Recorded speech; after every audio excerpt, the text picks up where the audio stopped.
Hi everyone, আজকে হচ্ছে 11th March আর আজকে হচ্ছে ঋদ্ধিপালির রিসেপশন। তো আমার কিন্তু বিয়ের ভ্লগ কিন্তু এখানেই কমপ্লিট হচ্ছে, মানে এই রিসেপশন দিয়েই কিন্তু আমার বিয়ের সব করা ভ্লগ শেষ হলো। আর তোমরা জানিও তোমাদের কোন দিনটা বেশি ভালো লেগেছে।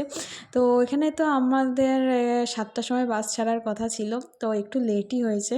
তো এখানে আমরা ফার্স্টে ঋদ্ধিপালির বাড়িতে গেছি। তো তখন আমি রাজকে বলছিলাম যে এই ফার্স্ট টাইম ঋদ্ধিপালি নেই, আমরা তখন যাচ্ছি ওর বাড়িতে।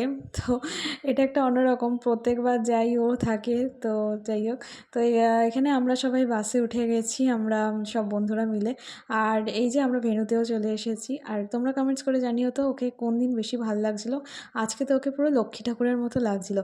আর সিঁদুর পরলে এমনিই যেন মুখটা দেখো চেঞ্জ হয়ে যায়। তো ওকে তো ভীষণ ভালো লাগছিলো। আর এই হচ্ছে পুরো বিয়েবাড়ির ডেকোরেশনটা, যেটা দেখতেও খুব ভালো লাগছিলো। তারপরে আমরা এখানে কিছু ছবি ভিডিও করে নিয়েছি। তো এই দিনের কিন্তু লং ব্লগ কিন্তু চলে এসেছে, তোমরা চাইলে প্লিজ গিয়ে চেক করে নিও। তারপরে আমরা গিয়ে খাওয়া দাওয়া করে নিই। আর খাওয়া দাওয়ার শেষে এই যে ঋদ্ধিপালিও আর ওরা ফটোশ্যুট করছে। এই যে ওদের তিনজনকে কি ভালো লাগছে দেখো। তো এই ছিল আজকের মতো ব্লগ। প্লিজ লাইক করো, শেয়ার করো, আর প্লিজ সাবস্ক্রাইব করে দিও। টাটা।